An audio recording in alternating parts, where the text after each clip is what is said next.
it is Tatas Tuesday, but I've done so much Tatas Tuesday style content with Lady Bits of late. I wanted to take a break from that and do, by request, a book review.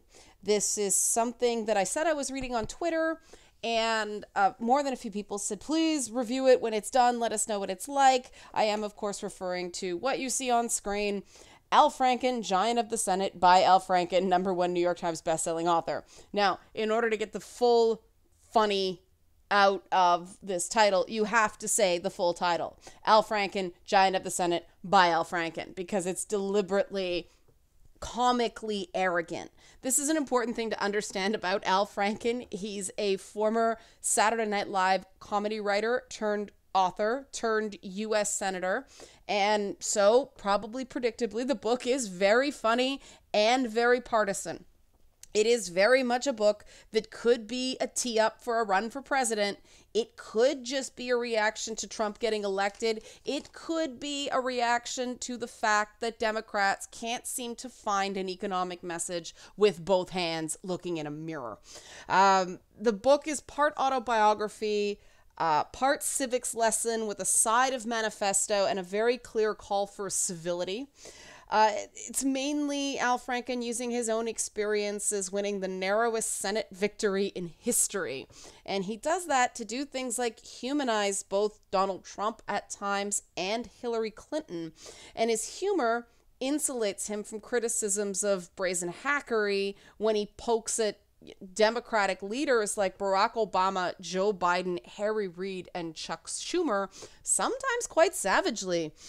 But Franken's most savage criticisms are reserved for Republican Ted Cruz, in part because it seems Ted Cruz resoundingly deserves it. But at times I felt like Franken went somewhat overboard with Ted Cruz, in part possibly because he was struggling at times to make some of this stuff funny. He shouldn't have worried. The book is funny. Now, granted, he got a lot of play in the press from some of those comments about Ted Cruz.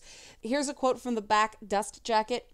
Here's the thing you have to understand about Ted Cruz. I like Ted Cruz more than most of my other colleagues like Ted Cruz. And I hate Ted Cruz. That is possibly one of the nicer things he says about Ted Cruz in the book. But most of the laughs come from a mix of storytelling, use of format, notably in footnotes and phrasing, and just his general experience writing, as he calls it, the funny, which he has had to repress often in the Senate. Much of his anecdotes deal with something he and his staff have nicknamed the dehumorizer. His staff stopping him from making jokes that, while are very funny, get him to a lot of trouble.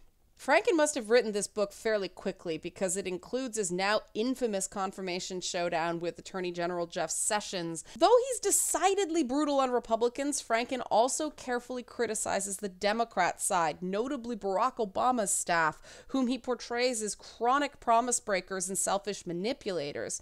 Franken, on the flip side, showers a lot of praise on Hillary Clinton, a former senator herself. And this is a position that should have been echoed by more Democrats if they really had wanted to win in 2016. One person Franken is notably silent on is fellow Senator Bernie Sanders, perhaps because Franken is still a politician and discretion is the better part of valor, especially for Clinton backers. In general, Franken does try to be kind to his Senate colleagues on both sides of the aisle. He's more interested in promoting his key ideas, like more honest government, repealing Citizens United, and eventually one day, single-payer healthcare. He also pays more than passing attention to addiction, jobs, and Indian affairs. Franken comes across as sincere and cautiously hopeful. He closes the book with an entreaty to Democrats to not be complacent or cynical. Franken implores progressives to get involved in state and local elections with the ultimate goal of lessening the currently awful gerrymandering after the 2020 census. He says, I know I'm sort of farting into the wind on this, but I hope you'll fart along with me. I've always believed it's possible to discern true sentiment from false statements, and it's critically important to do so, and that we put our entire democratic experiment in peril when we don't. It's a lesson I fear our nation is about to learn the hard way. This is why my global jihad on factual inaccuracy will continue.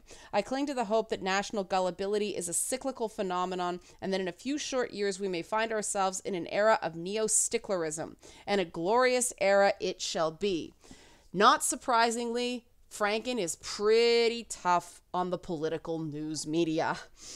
When he's not rightly bashing the press or other colleagues or Ted Cruz, Franken comes across as congenial, reasonable, informed, and earnest enough to get away with the pot shots he takes at other politicians of all stripes. However, he never lets you forget he's a Democrat. If that doesn't put you off, this book is a fun and informative read with more than a few fart jokes, like the one I read in the quote.